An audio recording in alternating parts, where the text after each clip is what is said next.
नमस्कार बच्चों, श्री अग्रसेन कन्या पीजी कॉलेज हिंडौन सिटी के डिजिटल प्लेटफॉर्म पर आज फिर से आपका स्वागत है। आज बच्चों हम आपको बीए थर्ड ईयर की क्लास में पेपर फर्स्ट में टॉपिक है वैज्ञानिक पद्धति।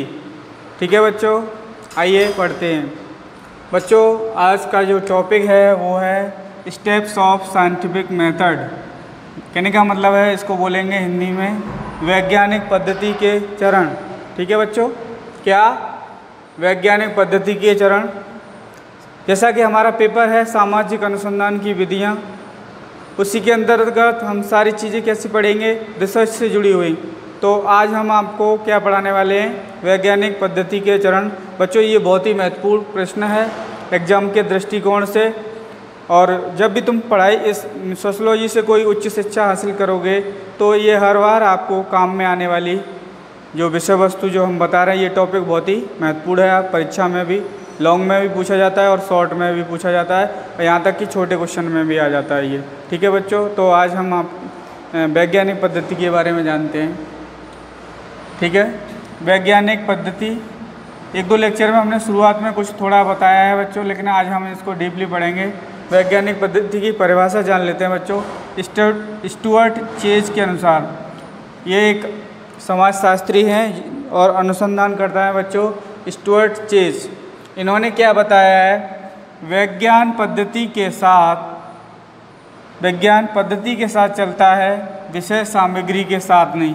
कहने का मतलब है विज्ञान में पद्धति महत्वपूर्ण है। किस पद्धति का मतलब, वो कौन सी क्रियाकलाप है उसके माध्यम से हम क्या है वास्तविकता की खोज करते हैं, है कि नहीं बच्चों। तो विषय सामग्री का मतलब ये होता है कि हम अनुसंधान कर रहे हैं तो हमें कौन कौन सी चीज़ों की ज़रूरत होगी।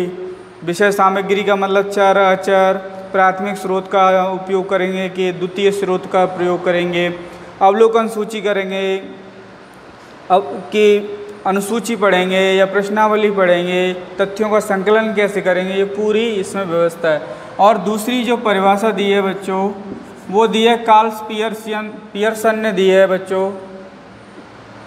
इन्होंने क्या बताया, समस्त विज्ञानों की एकता, यूनिटी ऑफ ऑल साइंसेस, उसकी पद्धति में निहित है। काय में बच्चों, समस्त विज्ञानों की जो एकता है वो उसकी पद्धति में, पद्धति मतलब मेथोडोलॉजी क्या है, किसी विषय वस्तु में नहीं है। इन्होंने भी वही बात की है, जैसे कि यहाँ बच्चों विषय वस्तु और यहाँ भी विषय वस्तु। विषय वस्तु का मतलब जैसे कि मान लो, अब एक छोटा सा एग्जांपल ले लें, मान लो जैसे घर में चाय बनाते हैं, चाय बनाने के लिए विषय वस्तु क्या है, वहाँ क्या है बच्चों, चीनी, पानी होना चाहिए, गैस और दूध, ये सब है कि नहीं, बर्तन, ये सब। ठीक है बच्चों, विषय वस्तु समझ गए कि नहीं। हाँ चलो बच्चों, अभी हमने क्या है दो डेफिनेशन जानी। इससे ये सिद्ध होता है कि वैज्ञानिक अध्ययन पद्धति है वो कैसी है, एक चरणबद्ध, इसमें क्या है सारे स्टेपों का फॉलो किया जाता है। वैज्ञानिक पद्धति का मतलब है किसी भी शास्त्र या विज्ञान को समझने के लिए क्या है, वैज्ञानिक दृष्टिकोण होना बहुत ही ज़रूरी है। जब तक वो चीज़ वैज्ञानिकता पर खरी नहीं उतरती है तब तक उसका अध्ययन का कोई औचित्य नहीं है बच्चों। आइए हम अब आपको वैज्ञानिक पद्धति के कुछ चरण बताते हैं, स्टेप्स बताते हैं, जिनके माध्यम से हम किसी भी समस्या का हल निकालते हैं। उसको कैसे करते हैं, वैज्ञानिक पद्धति से उसको सॉर्ट आउट करते हैं। बच्चों अभी हम आपको वैज्ञानिक पद्धति के चरण की ओर लेते हैं, स्टेप, वैज्ञानिक पद्धति के चरण, स्टेप्स, या कभी इसको सोपान भी बोल देते हैं बच्चों। ठीक है, कौन कौन से आइए जानते हैं। पहला स्टेप क्या है इसमें, समस्या का निर्धारण। क्या है बच्चों, समस्या का निर्धारण, समस्या का निर्धारण, सिलेक्शन ऑफ प्रॉब्लम। कोई भी हम जब शोध करते हैं, अनुसंधान करते हैं, रिसर्च करते हैं, जैसे कि ऐसे कहते हैं ना किसी व्यक्ति ने पीएचडी की तो एक टॉपिक होता है, उसी पे तो पीएचडी होती है बच्चों। ऐसे ही टॉपिक वो क्या हो, किसी समस्या से संबंधित होगा। हिंदी में करेंगे तो हिंदी का अपना होगा, इंग्लिश में करेंगे तो अलग होगा। सोशलॉजी में क्या करेंगे, हम समस्याओं का करते हैं, जैसे कि आरक्षण पे कर लिया हमने, पंचायती चुनाव पर कर लिया, पंचायत में ग्रामीण महिलाओं की भूमिका उस पर कर लिया, चाहे विकलांग बच्चों पर कर लिया कि उन पर क्या क्या समस्या है, सामाजिक आर्थिक या उनके लिए पढ़ाई के संसाधन है कि नहीं, चाहे स्त्रियों की दुर्दशा, जैसे कि स्त्रियों के पर मतलब घरेलू हिंसा क्यों होती है, कौन कौन से कारक हैं जो महिलाओं को मतलब स्वाभिमान को गिरा रहे हैं, ये सब चीज़ें बच्चों।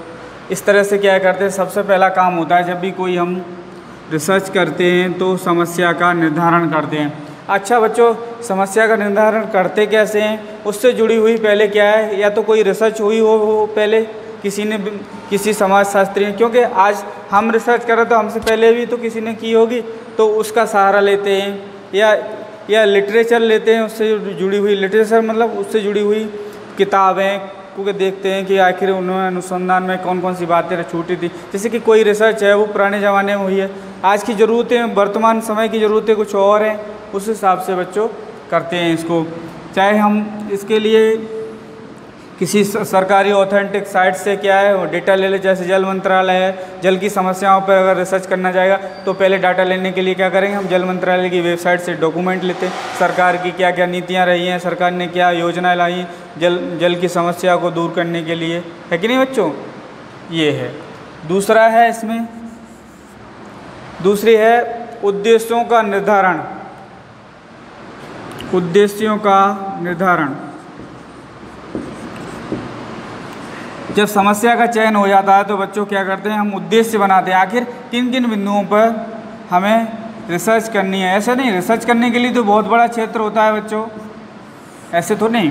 क्या किया जाता है, उद्देश्य पहले तो होते हैं बच्चों सामान्य उद्देश्य। सामान्य उद्देश्य का मतलब ये है कि जब रिसर्च हम किसी भी टॉपिक पर, किसी भी विषय पर पहली बार कर रहे हैं तो क्या है, जनरल चीज़, क्योंकि उससे पहले किसी ने किसी उस टॉपिक पर रिसर्च किया नहीं है तो हमें कुछ तथ्य पता नहीं है, तो क्या करेंगे, सामान्य उद्देश्य लेते हैं, फिर बाद में विशिष्ट उद्देश्य लेते हैं बच्चों।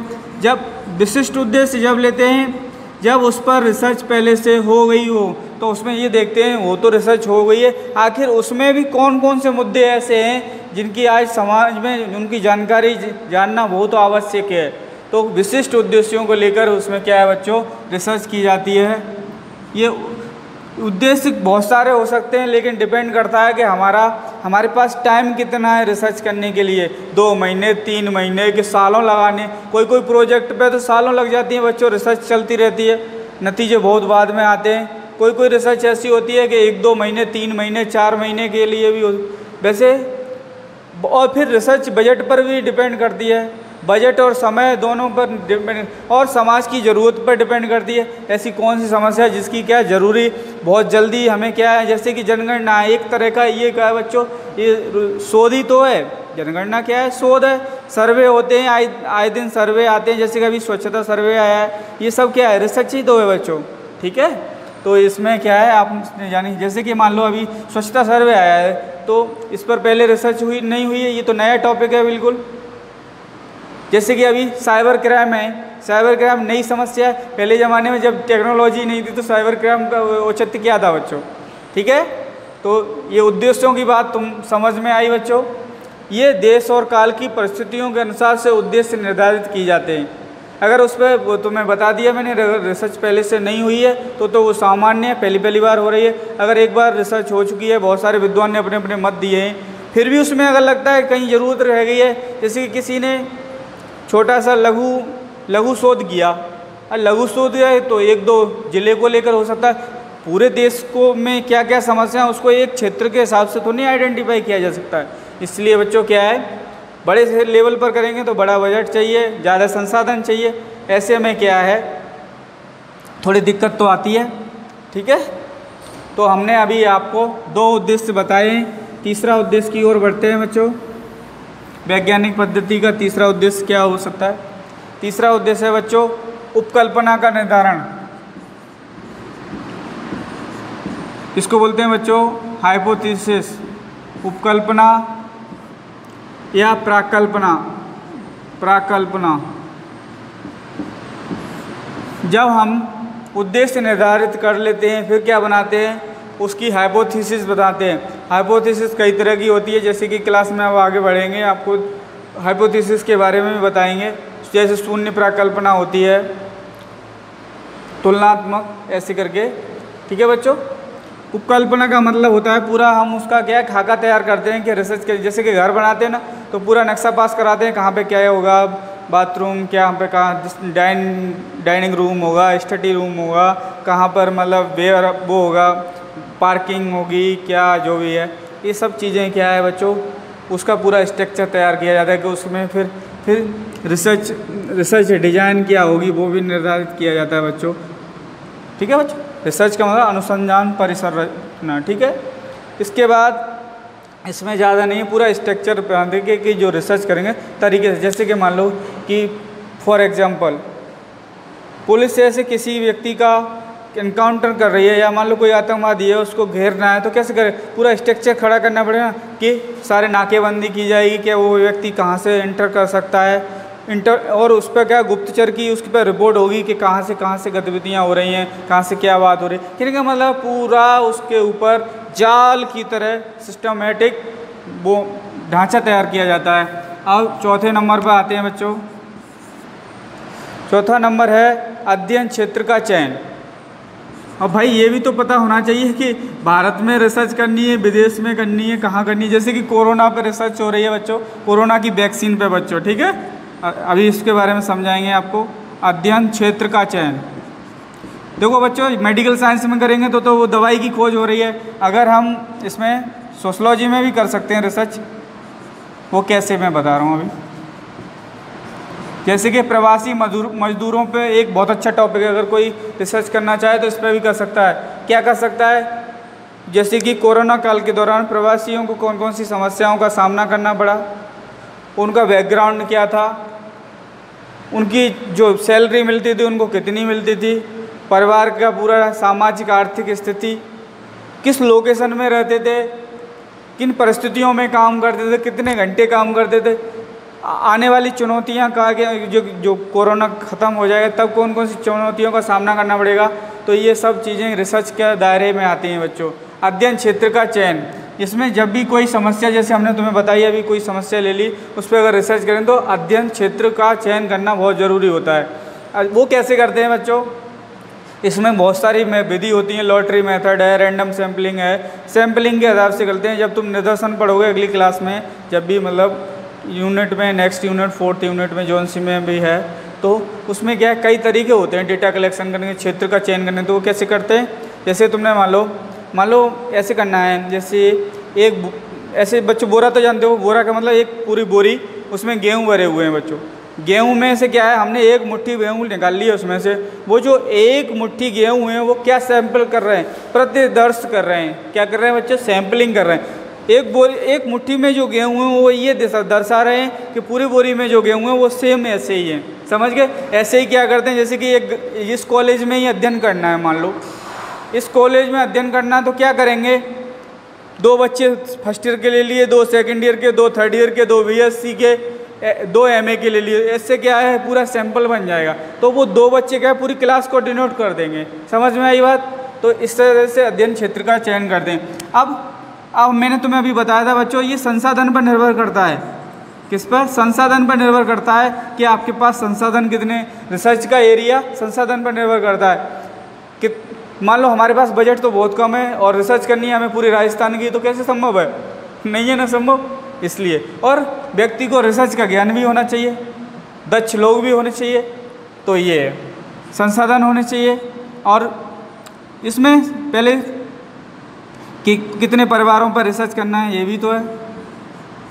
जैसे कि बच्चों वैक्सीन का ट्रायल चल रहा है, पर वो प्रयोगात्मक रिसर्च है बच्चों। ठीक है, परिवार कितने हैं, कौन कौन सी इकाई शामिल हैं उसमें, मतलब नातेदार क्या है, ऐसे कोई बहुत गहराई से इसका पूरा अध्ययन किया है। क्षेत्र के ऊपर है, जैसे कि मान लो हमें हिंडौन के बारे में ही रिसर्च करना है कि स्वच्छता सर्वेक्षण को लेकर हिंडौन का करना है कि हिंडौन का कौन सा नंबर आया है, वो कैसे आया है। तुमने देखा है सुबह सुबह जो कूड़े कचड़े वाली गाड़ी आती है, कैसे कैसे लोग उसमें कूड़ा डाल रहे हैं, कहाँ पे उसके निस्तारण की व्यवस्था है। समय समय पर नालियों की सफाई होती है, झाड़ू वाड़ू लगता है कि नहीं, ये सब चीज़ें क्या है बच्चों क्षेत्र के अंतर्गत आ जाती हैं। किसी भी समस्या के लिए क्षेत्र का, या मान लो ऐसे मान लो बाल विवाह पर करनी है रिसर्च, तो क्या करेंगे, सबसे ज़्यादा पूरे देश में राजस्थान में होते हैं।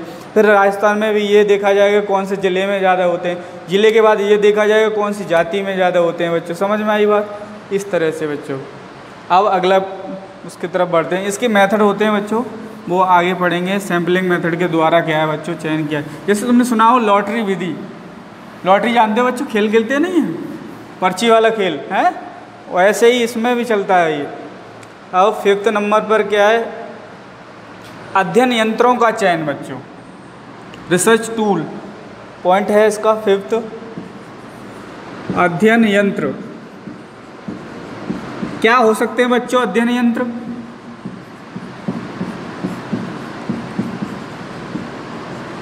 इसका मतलब यह सोशियोलॉजी में जब सामाजिक किसी भी समस्या का अध्ययन कर रहे होते हैं तो रिसर्च टूल हमारे क्या हो सकते हैं?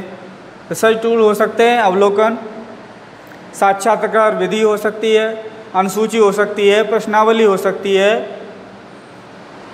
वीडियो कॉलिंग के थ्रू भी हम इंटरव्यू ले सकते हैं, फ़ोन करके भी इंटरव्यू ले सकते हैं व्यक्ति का।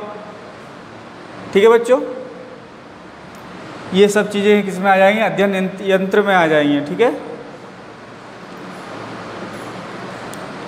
किसी पिक्चर के माध्यम से भी जान जाएंगे भाई ये है, इसको पढ़ने के लिए रिकॉर्ड वीडियो, जो कोई वीडियो बनाया है मान लो किसी समस्या, जब वीडियो उसको सुनेंगे तभी तो पता लगेगा कि कौन सी समस्या है।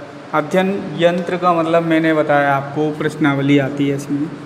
प्रश्नावली में क्या है बच्चों, जैसे कि अभी सुशांत केस में CBI क्या कर रही है, इन्वेस्टिगेशन कर रही है, तो क्या बनाया उसने? प्रश्नावली बनाई है। एक क्वेश्चनों की क्या है बच्चों, श्रृंखला बनाई है, वो बारी बारी से ऐसे करके पूछे जाएंगे, ये ऐसे करके। ठीक है, प्रश्न अनुसूची तो तुम जानते हो बच्चों, अनुसूची। अनुसूची तो बच्चों पढ़े लिखे और गैर पढ़े लिखे लोग यूज करते हैं, और प्रश्नावली पढ़े लिखों के लिए। और ये प्रश्नावली 2 तरह की होती है, एक बंद होती है, एक खुली प्रश्नावली होती है बच्चों। खुली प्रश्नावली में बच्चों जैसे कि तुम लोग लॉन्ग आंसर लिखते हो ना पेपर में रिटेन, वो तो हो गई खुली प्रश्नावली। बंद में जो ऑब्जेक्टिव क्वेश्चन होते हैं वो बंद प्रश्नावली में आ जाएंगे। अनुसूची में क्या होता है बच्चों, जैसे तुम फॉर्म भरते हो तो 4 कॉलम होते हैं ऐसे करके, ऑब्जेक्टिव से टिक करना है, ए का बी सही है, बी का कौन सा सही है, ऐसे बच्चों समझ गए कि नहीं। ये अध्ययन टूल। एक साक्षात्कार अनुसूची भी होती है, साक्षात्कार वाली इंटरव्यू गाइड भी होती है, साक्षात्कार निर्देशिका, साक्षात्कार निर्देशिका बच्चों।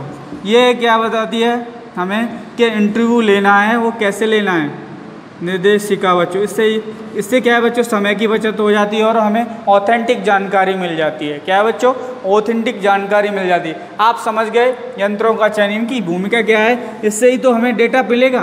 क्या मिलेगा, डेटा मिलेगा। अभी आगे इसके बारे में ही जानेंगे। डेटा 2 तरह का होता है बच्चों, प्राथमिक और द्वितीयक। ठीक है बच्चों। 6वां है अवलोकन। अवलोकन करते हैं, अवलोकन जानते हो बच्चों, इसको इंग्लिश में बोलते हैं ऑब्जर्वेशन। ऑब्जर्वेशन, ऑब्जर्वेशन कई तरीके से हो सकता है। कौन कौन सा हो सकता है ऑब्जर्वेशन?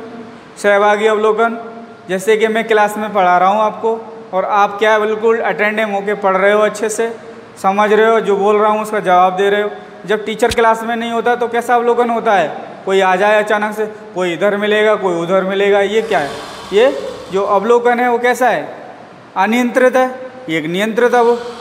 और नियंत्रित में जैसे तुम पेपर देते हो तो बिल्कुल गर्दन नहीं हिलाते हो, अपने काम में लग रहते हो, वो कैसा अवलोकन हो गया, नियंत्रित अवलोकन हो गया। ठीक है, फिर अनियंत्रित अवलोकन क्या होता है, जब क्लास में कोई नहीं हो तो आराम से उधम कर रहे हो, तो कोई कुछ कर रहा है कोई कुछ कर रहा है। ठीक है, ये ऐसे समाज पे भी निर्भर करता है कि नहीं। अब आगे 2-3 पॉइंट और है बच्चों। 7 तथ्यों का संकलन। तथ्यों का संकलन, जैसे बच्चों कहते हैं ना, जैसे कोई सी बात हुई है मतलब घर में, तो हम लोग आश्चर्य करते हैं, यार तुम्हें कैसे पता लगी ये बात। इसका मतलब ये है तथ्यों का संकलन कहाँ से किया, वो तुम्हें बात पता कहाँ से लगी।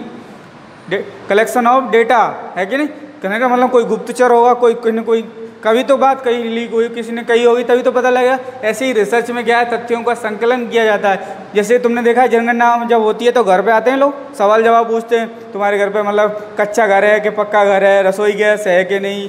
आप इस बार तो जनगणना में 33 सवाल 32 सवाल पूछने वाले थे। ठीक है बच्चों, ऐसे ही रिसर्च में भी सवाल जवाब मतलब डेटा कलेक्ट किया जाता है। जैसे कि CBI का काम होता है, ऐसे ही अनुसंधानकर्ता का भी यही काम, वो भी एक तरह का रिसर्च चाहिए बच्चों। ठीक है, तो तथ्यों का संकलन हो गया। ये तथ्यों का संकलन, तथ्य दो तरह के होते हैं, मैंने तुम्हें बताया था बच्चों, प्राथमिक और द्वितीयक। और इनकी विशेषता होती है बच्चों, द्वितीयक इनकी विशेषता होती है क्वालिटेटिव और क्वांटिटेटिव, गणनात्मक और परिमाणात्मक। लेकिन सोशियोलॉजी में क्या होता है, जो डेटा मिलता है हमें क्वालिटेटिव मिलता है, लेकिन उसको कन्वर्ट किस में करते हैं, हम क्वांटिटेटिव में करते हैं। ये भी हम जब क्लास होगी तो आपको बताएंगे। फिलहाल ऐसे ही फिर तथ्यों का वर्गीकरण कर देते हैं बच्चों। तथ्यों का वर्गीकरण वो कैसे करते हैं बच्चों, जैसे कि करते हैं ना, जैसे कि कॉलेज में तुम लोगों ने फॉर्म भरे तो जनरल के कितने फॉर्म आए, जनरल के कितने आए, OBC के कितने आए, SC के कितने आए, ST के कितने आए, और EWS के कितने का आए। ई तो का है गयो लाली, ई है वो तथ्यों का वर्गीकरण। इनको क्या कर दिया हमने, इनको बांट दिया। और इसमें भी फिर कर देंगे, इसमें जैसे OBC में नॉन क्रीमी लेयर होता है, क्रीमी लेयर। ठीक है बच्चों, ये तुम्हें बताएंगे बाद में, बाद की चीज़ है। और बाद में इन सब का कर देते हैं जनरलाइजेशन, सामान्यीकरण कर देते हैं। ठीक है बच्चों, अच्छे से नहीं आया समझ में। जनरलाइजेशन का मतलब है उनमें से जो मेन काम की चीज़ है उनको हम बाहर निकाल। जैसे कि तुमने देखा हो एग्जाम्पल के तौर पर बच्चों, दूध से पनीर बना लेते हैं ना। सामान्यीकरण का मतलब है उनमें से मेन बात निकाल ली। इस तरह से हमारा रिसर्च पूरी तरह से बन के तैयार हो जाता है। मैं आशा करता हूँ आपको ये सब अच्छे से समझ आया होगा, और जब भी आपको इसका और अध्ययन करोगे तो आपको समझ आएगा। ठीक है बच्चों, थैंक यू, आज के लिए इतना ही।